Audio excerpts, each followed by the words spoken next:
Guys, अगर आप पूरा यूट्यूब खोज चुके हो, ढूंढ-ढूंढ के थक चुके हो कि इवेंट लिस्टनर्स क्या होते हैं और उसको कैसे यूज़ करें, और अब तक आपको यूट्यूब के किसी भी वीडियो में ये नहीं समझ में आया कि जावास्क्रिप्ट के इवेंट लिस्टनर को यूज़ कैसे करना है वेबसाइट में, तो ये वीडियो सिर्फ़ और सिर्फ़ आपके लिए है। 2 से 5 मिनट की वीडियो में ऐसा इवेंट लिस्टनर आप समझेंगे कि आप इसे कभी नहीं भूल पाएँगे। जावास्क्रिप्ट का सबसे बेस्ट फीचर यही है कि वो यूजर के इंटरैक्शन को इजी करता है, वेबसाइट को इंटरैक्टिव बनाता है, और इसलिए ही हम इवेंट लिस्टनर्स का यूज करते हैं। मैं आपको अगले 5 मिनट में ये समझाने वाला हूं कि हम इवेंट लिस्टनर का यूज कैसे कर सकते हैं और इसका यूज करके वेबसाइट को इंटरैक्टिव कैसे बना सकते हैं। तो ये मैंने एक index.html करके एक पेज बनाया है और ये मैंने अपना लाइव सर्वर ऑन कर लिया है, और मैं इसके अंदर जावास्क्रिप्ट है तो कंसोल में थोड़ा बहुत करेंगे हम लोग काम। तो यहाँ पे मैंने कंसोल इनेबल कर लिया है। देखिए गाइस, अब मैं एक काम करता हूँ, एक पैराग्राफ में मैं कोई वर्ड लिखता हूँ, कोई कुछ भी लिखता हूँ। जैसे मान लेता हूँ, मैं लिखता हूँ माई नेम इज VGTube, ठीक है। इसको आप जब आप प्रीव्यू करके देखेंगे तो यहाँ पे लिखा हुआ आ जाएगा, ठीक है। अब बने रहिए आप, क्योंकि मैं आपको बताने वाला हूँ इवेंट लिस्टनर इसमें। सपोज अब मैं जावास्क्रिप्ट के थ्रू इसको मुझे हाइड करना है, तो कैसे करूंगा? सबसे पहले मैं एक काम करता हूँ, इसको एक आईडी दे देता हूँ। जैसे इसकी आईडी है जैसे नेम करके इसकी आईडी बना दी मैंने, ठीक है। अब मुझे इसको हाइड करना है, तो क्या करूंगा मैं? Document dot gate element by ID, इसका मैं आईडी लिखूंगा। जिस भी चीज पे मेरे को कोई भी एक्शन परफॉर्म करना पड़ता है जावास्क्रिप्ट में, उसमें आईडी उसको सेलेक्ट करते हैं। जैसे अभी यहाँ पे मैंने नेम डाला और ये आईडी सेलेक्ट हो गया। अब इसको मुझे हाइड करना है, तो इसको सबसे पहले लिखूंगा स्टाइल, फिर लिखूंगा डिस्प्ले, और फिर लिखूंगा, जैसे हाइड करना है मेरे को तो नन लिखना पड़ेगा, तो ये मेरा हाइड हो जाएगा। तो जैसे यहाँ पे सेव किया, रिफ्रेश किया, तो ये हाइड हो गया। जबकि आप देखेंगे इसके अंदर के सोर्स कोड को, तो ये विजिबल है, लेकिन जावास्क्रिप्ट के थ्रू क्या करा है हमने? इसको हाइड करा है, इसलिए ये डॉक्यूमेंट पे रेंडर नहीं हुआ है, ठीक है। अब हमारा ये तो बाय डिफॉल्ट ही हाइड हो गया, लेकिन हम क्या चाहते हैं कि इसको मैं बटन क्लिक पे हाइड करूं, ठीक है। तो एक इवेंट जनरेट करो, इवेंट जनरेट करना, और उस इवेंट को मैं अपने पेज में हैंडल करना, उस प्रोसेस को बोलते हैं इवेंट लिस्टनर। बेसिकली इवेंट को लिसन जो करे उसको ही बोलते हैं इवेंट लिस्टनर, ठीक है। तो सपोज मैं एक काम करता हूं कि एक इवेंट लिस्टनर बनाता हूं। इवेंट लिस्टनर बनाने का सिंपल तरीका है कि सबसे पहले मुझे उस एलिमेंट पे सेलेक्ट करना पड़ेगा जिस पे मैं इवेंट जनरेट कर रहा हूं। तो इस पे तो इवेंट जनरेट नहीं कर रहा हूं, अपना टारगेट ये है कि बटन क्लिक पे बनाऊं। तो सबसे पहले तो एक बटन बनाता हूं, इसका नाम रख दिया मैंने क्लिक, ठीक है। और यहाँ पे आप देखेंगे तो यहाँ पे एक बटन आ गया। तो इस बटन के क्लिक पे वो इवेंट जनरेट होना चाहिए, हाइड करने वाला। तो सपोज मैं इस बटन को पहले सेलेक्ट करूंगा, कुछ भी जनरेट करना है मुझे तो उसको सेलेक्ट करना पड़ेगा। तो माई बटन अपन ने यहाँ पे लिख दिया, ठीक है। अब इसके क्लिक पे मुझे इसको हाइड करना है। बेसिकली मान लो ये एक बटन है, ये स्विच है, इसको मैं दबाऊं और ये गायब हो जाए, तो जिसके बाद कोई एक्शन परफॉर्म हो, यानी कि जिसके क्लिक पे, जिसके डबल क्लिक पे, जिस पर्टिकुलर चीज पे हम कोई भी एक्शन परफॉर्म कर रहे हैं, उसके बाद जो घटना घटित हो रही है उसको पहले हम सेलेक्ट करेंगे। तो सपोज मैं बटन पे मैं क्लिक करूंगा, आगे चल के मैं इस बटन पे क्लिक करूंगा, इस पे क्लिक करूंगा और ये हाइड होगा। तो इस पे क्लिक कैसे होगा? तो इसलिए सबसे पहले उसको सेलेक्ट करना पड़ेगा। तो document dot gate element by ID. अब मैं इस बटन को कैसे सेलेक्ट करूंगा? इस आईडी से, ठीक है। तो ये मेरी आईडी है माई बटन, ये सेलेक्ट हो गई, ठीक है।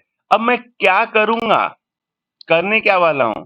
सबसे पहले तो हम सेलेक्ट करेंगे और फिर हम देखेंगे एक्शन कि हम करने क्या वाले हैं, ठीक है। तो उस एक्शन को हम ऐड करेंगे। तो एक इसका सिंटैक्स होता है, पहले तो हम सेलेक्ट करेंगे, उसके बाद हम लगाएंगे ऐड इवेंट लिस्टनर, ठीक है। यही एक सेलेक्ट होता है इवेंट लिस्टनर को ऐड करने में।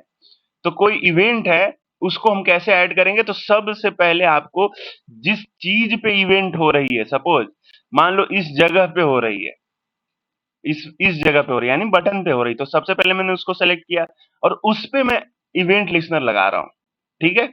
इवेंट लिस्टनर में लगा रहा हूं तो क्या करेगा, मतलब हम क्या करेगा वो यूजर, हम ये सोचना पड़ेगा। तो सपोज वो कर रहा है इस पे क्लिक, तो पहला आर्गुमेंट होता है इस फंक्शन का, उसके अंदर हम देते हैं कि क्लिक, डबल क्लिक, ये सारी चीजें देते हैं। तो सपोज हम क्लिक इवेंट जनरेट होने पे कोई काम कर रहे हैं, अब यहाँ पे मैं लगाऊंगा फंक्शन, एक एनोनिमस फंक्शन, मतलब फंक्शन का कोई नाम नहीं दिया मैंने, ठीक है। अब हमारा ये इवेंट लिस्टनर रेडी है। अब हम कोई भी एक्शन इसके अंदर परफॉर्म करेंगे, तो ये जो बटन है, इस बटन पे अगर कोई करता है क्लिक, तो इस ब्लॉक के अंदर, यानी कि इसके अंदर जो भी कोड लिखूंगा वो रन होगा। तो मेरा ये कोड है, मैं एक उठा लेता हूं यहां से कोड, यही हाइड करने वाला कोड था हमारा। सबसे पहले जो करना है ना, उसका आपको कोड बना लेना चाहिए, उसको मैंने इसके अंदर डाल दिया। अब अब गाइस देखना क्या होगा, जैसे इस बटन पे मैंने करा सेलेक्ट, इस बटन पे मैंने एक वायर लगा दिया। इवेंट लिस्टनर बेसिकली कुछ नहीं है, एक वायर है, तार है ना। यहाँ पे मैंने एक इवेंट लिस्टनर लगा दिया, और इवेंट लिस्टनर ये कब काम करेगा? जब वो उस पे क्लिक करेगा, ठीक है। जब वो बटन पे कोई क्लिक करेगा तब ये इवेंट लिस्टनर काम करेगा, इसलिए हमने यहाँ पे क्लिक लिखा है, ठीक है। अब क्लिक करने के बाद क्या हो रहा है? तो ये वाला फंक्शन हमारा रन हो रहा है। तो ये वाला फंक्शन का काम क्या है? इस वाले फंक्शन का काम हम ऑलरेडी पहले ही देख चुके हैं कि ये उस पैराग्राफ को हाइड करता है, बस सिंपल। अब इसको हम सेव करेंगे। अब जैसे इस पे मैं क्लिक करता हूं, ये देखिए वो हो गया हाइड। तो ये है हमारा इवेंट लिस्टनर। यही सबसे बेस्ट तरीका है इसको समझने का, कि हमको जिस भी चीज पे एक्शन परफॉर्म करना है, मैं बटन पे क्लिक करके हाइड करूंगा, तो सबसे पहले मेरे को बटन पे ही इवेंट लिस्टनर लगाना है, इस पे नहीं लगाना है। इसको तो मैं कोड से गायब करूंगा, बटन को कनेक्ट करना है इससे, मतलब बटन पे मैं कुछ भी करूं, उससे ये चीज चेंज होना चाहिए। तो मैं बटन को कैसे सेलेक्ट किया, मैंने मैंने जैसे आप कोई भी एलिमेंट को सेलेक्ट करते हो, वैसे ही मैंने बटन को सेलेक्ट किया और इस बटन पे ऐड कर दिया ये लिस्टनर। कौन सा लिस्टनर? Click listener. बहुत सारे टाइप के लिस्टनर होते हैं, तो जिसमें से एक लिस्टनर होता है क्लिक लिस्टनर। तो ये क्लिक लिस्टनर है, और क्लिक लिस्टनर कर क्या रहा है हमारा? तो ये फंक्शन एनोनिमस फंक्शन है, इसका लिखने का तरीका है, फंक्शन दे दो आप, और ये लगा दो आप ब्रैकेट, और ये करली ब्रेसेस, इसके अंदर जो भी आप मान लिखोगे वो हो जाएगा। सपोज इसके अंदर मेरे को अलर्ट करवाना है कि इस क्लिक पे मेरे को अलर्ट हो जाए, ठीक है। अलर्ट मान लो मैं नेम लगा देता हूँ, ठीक है। तो क्लिक करूंगा तो ये नाम यहाँ पे आ जाएगा, अलर्ट आ जाएगा, ठीक है। अब गाइज हम ये चाह रहे हैं कि मुझे बटन की जरूरत पड़ ही क्यों रही है? मैं ये चाहता हूं कि डायरेक्ट इसी चीज पे क्लिक करूं, इस टेक्स्ट पे ही क्लिक करूं और वो हाइड हो जाए। मेरे को अलग से बटन नहीं बनाना है, मान के चलते हैं। तो मैं क्या करता हूं,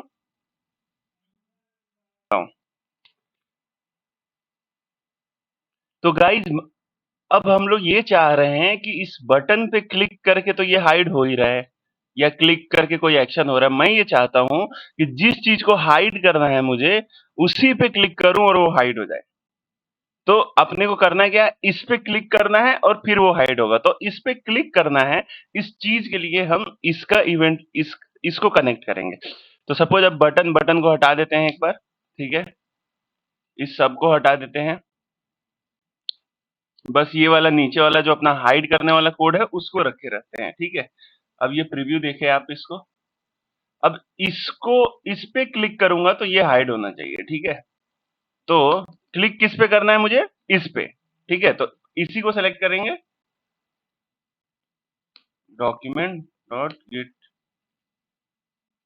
गेट एलिमेंट बाय आईडी, ठीक है, नेम, इसको सेलेक्ट कर लिया मैंने। अब इस पे करना क्या है मुझे, मैं क्लिक करूंगा तो क्लिक करूंगा के लिए ऐड इवेंट लिस्टनर, ठीक है, और यहाँ पे मैंने लिखा क्लिक, ठीक है, क्लिक करूंगा, तो यहां तक से तो ये पता चल गया कि मैं इस पे क्लिक करूंगा, पर क्लिक करने के बाद क्या होगा, तो ये फंक्शन, ठीक है, ये होगा क्लिक करने के बाद, और क्लिक करने के बाद क्या होगा, ये वाला कोड हमारा रन हो जाएगा। तो मैंने इसको करा सेव। अब आप देखो, जैसे मैं इस पे क्लिक करूंगा, अभी मैं इसको रन नहीं कर रहा हूं, एक बार देखो आप, मैं किसको क्लिक कर रहा हूं, इस टेक्स्ट को, तो इसकी आईडी क्या है, नेम, तो इस पे, इसको सेलेक्ट करा, इस पे क्लिक करा, और इसको क्लिक करने के बाद ये हमारा कोड तो है ही हाइड करने वाला, ठीक है, तो ये देखो, इस पे मैं क्लिक करूंगा और ये हाइड हो जाएगा, 1 2 3, ये देखो गायब हो गया, समझे। तो आप क्या कर सकते हैं, जिस भी ऑब्जेक्ट को आपको हाइड करना है, जिस भी एलिमेंट को हाइड करना है, उस पे भी क्लिक करवा सकते हो आप, और उसके थ्रू हाइड करवा सकते हो। पर प्रॉब्लम क्या है यहाँ पे, कि एक बार ये हाइड हो जाएगा तो शो नहीं होगा ये, जैसे अब क्लिक कर दिया मैंने, ये गया हाइड, अब शो करवाने के लिए वो तो एलिमेंट ही नहीं है, तो आप क्लिक किस पे करोगे। इसीलिए मोस्ट ऑफ द टाइम जो क्लिक इवेंट लिसनर्स होते हैं, चाहे इवेंट लिसनर होते हैं, वो जिस ऑब्जेक्ट पे परफॉर्म होने वाले हैं, उससे सेपरेट ऑब्जेक्ट बनाते हैं। इसीलिए मैंने इससे पहले बताया था आपको कि हमने यहाँ पे बटन का यूज करा था, ताकि जो बटन है अपना,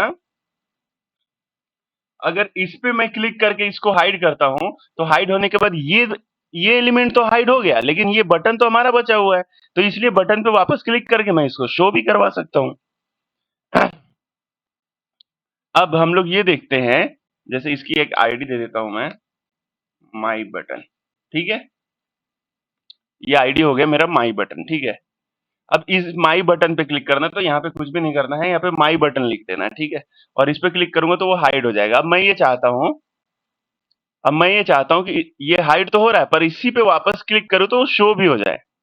तो एक स्टेट वेरिएबल ले लेते हैं, मान लो, तो ये मैंने मान लो ये ले लिया कि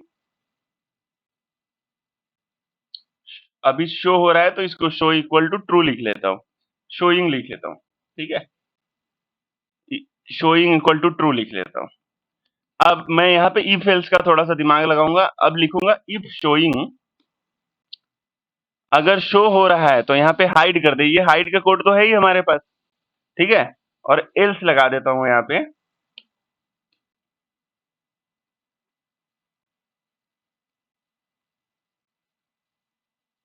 यहाँ पे ये तो दिखाने वाला कोड है, अगर डिस्प्ले ब्लॉक लिखेंगे तो दिख जाएगा हमारा। तो अगर शो हो रहा है तो ये हाइड हो जाएगा, और अदरवाइज हाइड है तो ये शो हो जाएगा। और इसके साथ, सबके साथ, अगर जैसे हाइड हुआ है, ये देखो, हम इस स्टेट वेरिएबल को भी हमें चेंज करना पड़ेगा। तो ये तो नॉर्मल इफ एल्स है कि अगर शो हो रहा है तो हाइड हो जाएगा, हाइड हो रहा है तो शो हो जाएगा। पर शो हो रहा है कैसे पता चलेगा, तो वो ज्यादा दिमाग लगाने की जरूरत नहीं है। यहाँ पे अगर मैंने हाइड कर दिया है, ठीक है, तो यहाँ पे लिख देता हूं शोइंग फॉल्स, मतलब अब बेसिकली हाइड होने के बाद ये दिख ही नहीं रहा है, इसलिए शोइंग फॉल्स हो गया हमारा। यहाँ पे जैसे इस पे क्लिक किया अपन ने, शोइंग फॉल्स कर दिया, और यहाँ पे अपन ने शोइंग ट्रू कर दिया, ठीक है। तो इससे क्या होगा, अगर दिख रहा है, ठीक है, तो गायब हो गया, और अगर नहीं दिख रहा है एल्स में, तो ये दिख गया। लेकिन ये स्टेट वेरिएबल पे डिपेंडेंट है अपना, मतलब एक वेरिएबल ले लिया अपन ने, तो इसीलिए यहाँ पे इस वेरिएबल को भी, अगर नहीं दिख रहा है तो यहाँ पे शोइंग फॉल्स होना चाहिए, और दिख रहा है तो शोइंग ट्रू होना चाहिए। ये अपन ने सेव कर दिया, और यहाँ पे मैं क्लिक करूंगा, जैसे क्लिक किया ये हाइड हो गया, क्लिक किया तो ये शो हो गया। तो ये सिंगल क्लिक में ही आप दोनों कर सकते हो। अगर आपको म्यूजिक प्लेयर बनाना है तो वो भी बना सकते हो, कि अगर प्ले हो रहा है तो पॉज हो जाए, पॉज हो रहा है तो प्ले हो रहा है।